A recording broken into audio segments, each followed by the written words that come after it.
सर्वांना माझा नमस्कार. मी मृण्मयी हनुमंत पवार इयत्ता 7वी ब ची विद्यार्थिनी तुमच्यासमोर विषय मांडते. रयत माऊली सौ लक्ष्मीबाई भाऊराव पाटील. प्रत्येक पुरुषाच्या यशामागे एका स्त्रीचा हात असतो. प्रत्येक पुरुषाच्या यशामागे एका स्त्रीचा हात असतो. हे एक कटू सत्य आहे. मी बोलत आहे अशा व्यक्तीबद्दल ज्यांच्यामुळे ही एवढी मोठी रयत शिक्षण संस्था आज स्थापन होऊ शकली होती. त्या व्यक्ती होत्या सौ लक्ष्मीबाई भाऊराव पाटील. त्याचाही एक फार मोठा किस्सा आहे. ही गोष्ट आहे भाऊराव पाटील आणि लक्ष्मीबाईंच्या लग्नानंतरची. त्यांच्याकडे काही पाहुणे जेवायला आले होते. पायगोंडा पाटलांना त्यांनी सहज विचारलं, काय करतात आपले चिरंजीव? त्यावर पायगोंडा पाटलांनी सांगितलं, काही नाही, 2 वेळचं खातो आणि गावभर भिंडतो. सासऱ्याच्या अशा खोचक बोलण्यामुळे वहिनींचं मन दुखावलं गेलं होतं. त्यांचे डोळे पाण्याने डबडबून आले. अश्रू अनावर होत होते. भाऊरावांना जेवत वाढत असताना त्यांच्या डोळ्यातले 2 अश्रूंचे थेंब त्यांच्या हातावर पडले. भाऊरावांना असा आपला झालेला अपमान सहनच झाला नाही. ते तारकन ताटावरून उठले आणि थेट सातारा गाठला आणि तिथूनच रयत शिक्षण संस्थेचं बीज रुजू झालं. काय बोलावं त्या रयत माऊलीविषयी, काय बोलावं? जेवढं बोलेल तेवढं कमीच आहे.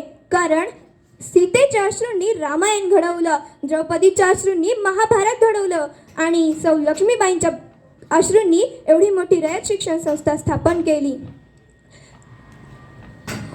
मला सांगावंसं वाटतं, स्वतःच्या लेकरासारखं गरीबाच्या लेकराला जपणारी ती माय होती.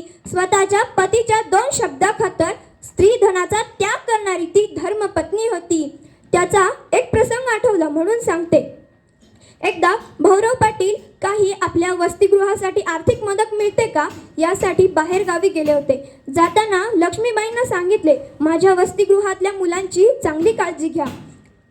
खूप दिवस उलटून गेले, मात्र आता वसतिगृहातल्या मुलांची उपासमार होऊ लागली. वहिनींना ते पाहवलं गेलं नाही. त्यांनी स्वतःच्या गळ्यातलं मंगळसूत्र काढून दिराकडे दिलं आणि सांगितलं, हे विकून जेवढे काही पैसे येतील त्यातून स्वयंपाकाचं सामान घेऊन या. माझ्या रयत माऊलीने स्वतःच्या हाताने स्वयंपाक बनवून वसतिगृहातल्या मुलांना जेवू घातलं.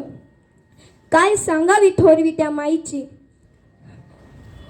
जगात एवढी कमी माणसं आहेत अशी जी स्वतःचं दुःख लपून दुसऱ्याचा आनंदाचा विचार करत असतात. त्यातलीच माझी रयत माऊली होती. त्यातल्याच माझ्या लक्ष्मीबाई होत्या.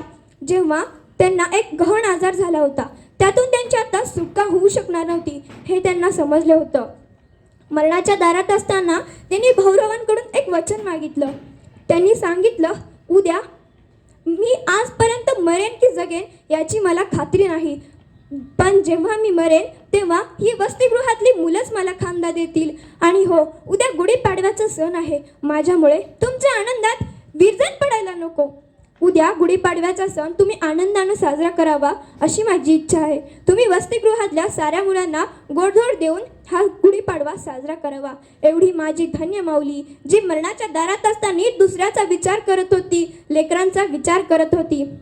म्हणून तिच्यासाठी म्हणावे वाटते, कष्टाने वाढवले मेहनतीने शिकवले, कष्टाने वाढवले मेहनतीने शिकवले. माऊली तू आमचे आयुष्य घडवले, माऊली तू आमचे आयुष्य घडवले. धन्यवाद.